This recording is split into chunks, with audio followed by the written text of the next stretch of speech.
மதுரை மாவட்டம் சோழவந்தான் அருகே மேலக்கால் ஊராட்சி மன்ற அலுவலகத்தில் முதலமைச்சர் விஜயின் புகைப்படத்தை மாட்டிய தாவேக எம்எல்ஏ கருப்பையா தனது நிர்வாகிகளுடன் அங்கு ஆய்வில் ஈடுபட்டார். பொதுமக்கள் மின்தடை குறித்து குற்றச்சாட்டு வைத்துக் கொண்டிருக்கும் போதே திடீரென மின்சாரம் தடைபட்டது. சுமார் 2 மணி நேரத்திற்கும் மேலாக மின்சாரம் வராததால் அலுவலகத்திற்குள் இருக்க முடியாமல் வெளியே சாலை ஓர மரத்தின் அடியில் நாற்காலிகளை போட்டு குறைகளை கேட்டறிந்தார்.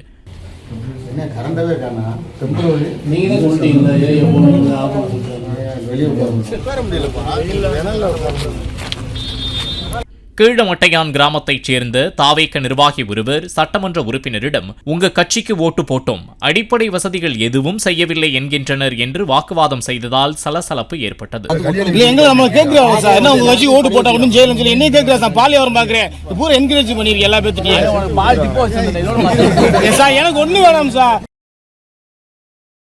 பிளே ஸ்டோர் மற்றும் ஆப் ஸ்டோரில் இருந்து பாலிமர் செயலியை QR கோடு மூலம் பதிவிறக்கம் செய்யுங்கள்.